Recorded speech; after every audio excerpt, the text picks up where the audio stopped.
தென்னாட்டுடைய சிவனை போற்றி, எந்நாட்டு உடையவருக்கு இறைவா போற்றி போற்றி.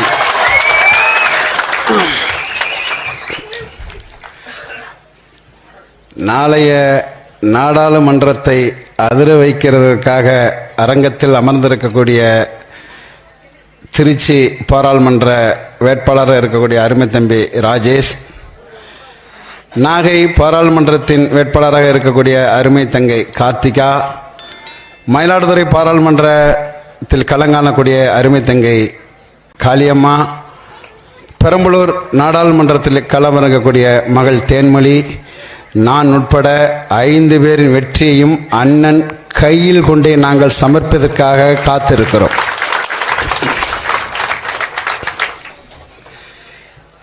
ஒன்று தான் செய்யணும்.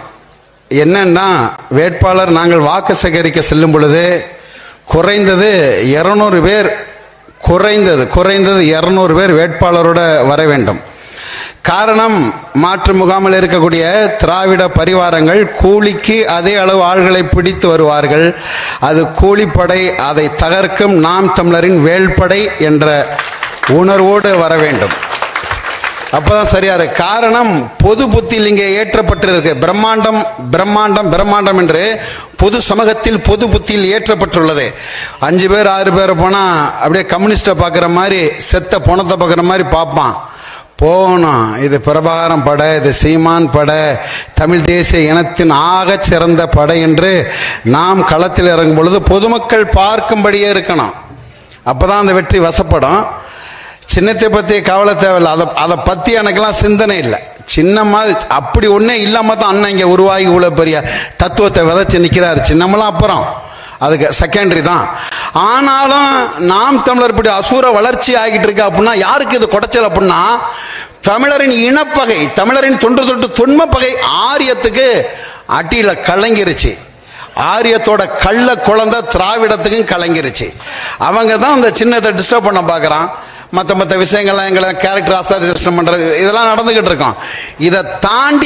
இதை தாண்டி ஒரு நாடாளுமன்றம் நேர்காலத்தில், ஐயா நேர்காலத்தில் நாடாளுமன்றத்தில் அவர் அருமை மருமகன் ஃபெரோஸ்கான தான் சொல்லுவாங்க. அவர் போல ஒரு பார்லிமெண்டரியன் கிடையாது. அதுக்கப்புறம் ஐயா வைகோ சொல்லுவாங்க, இந்திய வரலாற்றிலே இந்திய ஒன்றியத்திலே ஆகச்சிறந்த parliamentarian, the very good parliamentarian என்ற பெயரை நாம் தமிழர் கட்சியின் உறுப்பினர் பெருமக்கள் அதை எடுப்பார்கள்.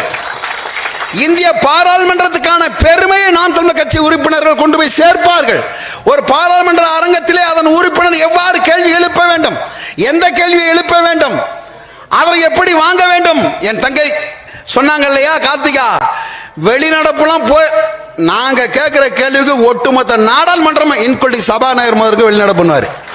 அப்படியாப்பட்ட கேள்வியை தான் நாங்க கேட்போம்.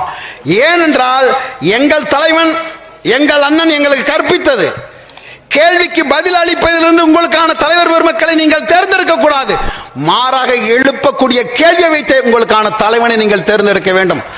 அப்படி இந்த நிலத்தில் ஆக சிறந்த கேள்விகளை எழுப்பிக் கொண்டிருப்போம் அண்ணன் சீமான். ஆகவே தான் தமிழர் மறை சொல்கிறது, கேள்வியை ஞானம் என்கிறது. அப்படி ஆகச் சிறந்த கேள்விகளோடு நாங்கள் தயாராக இருக்கிறோம். 24 நாங்கள் வென்று இதே நாடாளுமன்றத்தில் மோடியாவது கேடியாவது எல்லாவற்றையும் அடித்து விரட்டி தமிழ் தேசிய கருத்தலை விதைத்து தலைவன் பிரபாகரன் படம் போட்ட சட்டையோடு நான், என் தங்கைகளும் என் தம்பிகளும் நாங்கள் செல்வோம். நன்றி, வணக்கம். நாம் தமிழர்.